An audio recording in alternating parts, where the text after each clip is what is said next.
వేసినాక దాదాపుగా 3 నెలలు టీఆర్ఎస్ కానీ జగదీశ్వర్ రెడ్డి కానీ ఏం మాట్లాడలేదు. ఎప్పుడైతే కేసీఆర్ గారిని వచ్చి వివరణ ఇవ్వు అని లేఖ రాసిండో ఆ తర్వాత ఇప్పుడు ఆరోపణలు చేయడం మొదలుపెట్టిండ్రు. ఇప్పుడు నేను మీ ద్వారా చంద్రశేఖరరావు గారిని జగదీశ్వర్ రెడ్డిని అడుగుతున్నా, అసలు ఈ విచారణ కమిషన్ వేయడం తప్పంటుండ్రా? విచారణ కమిషన్కు వచ్చి చంద్రశేఖరరావు గారిని వివరించడం అని అడిగినందుకు తప్పు పడుతుండ్రా?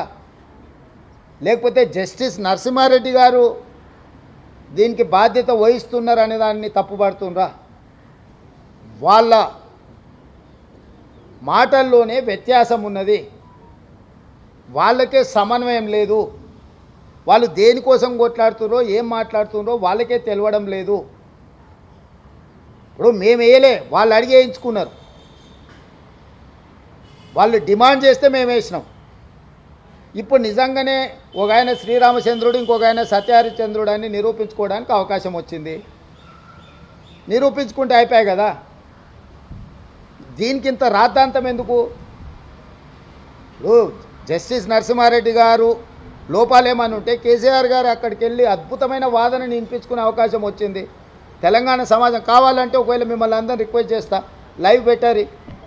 నరసింహారెడ్డి గారు విచారణ కమిషన్ ముందు వెళ్ళి చంద్రశేఖరరావు గారు తన అనుభవాన్ని అద్భుతమైన వాదాపటిమను వారి ముందు ప్రదర్శిస్తే అవన్నీ టెలికాస్ట్ చేయండి, ప్రజలకు చూపించండి, తప్పేముంది? దానికి ప్రభుత్వం వైపు నుంచి ఏమన్నా చెప్పేది ఉంటే మేము కూడా రిక్వెస్ట్ చేస్తాం కమిషన్ని. వారు వచ్చి వివరణ లైవ్ టెలికాస్ట్కి అనుమతి ఇవ్వడానికి కమిషన్ని ప్రభుత్వం కూడా రిక్వెస్ట్ చేస్తుంది.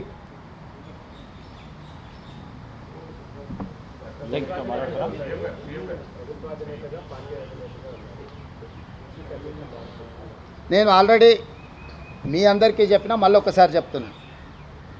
2021 జూన్ 27 నాడు నన్ను పిసిసి అధ్యక్షుడిగా నియమించారు.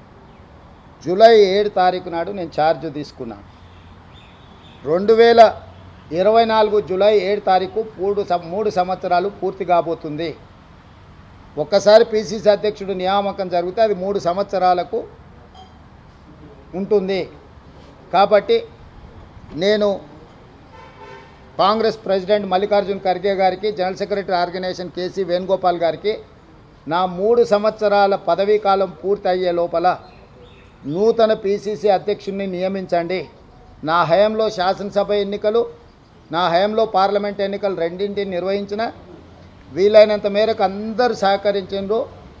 సరైన ఫలితాలనే ఇచ్చినామని మేము భావిస్తున్నాం.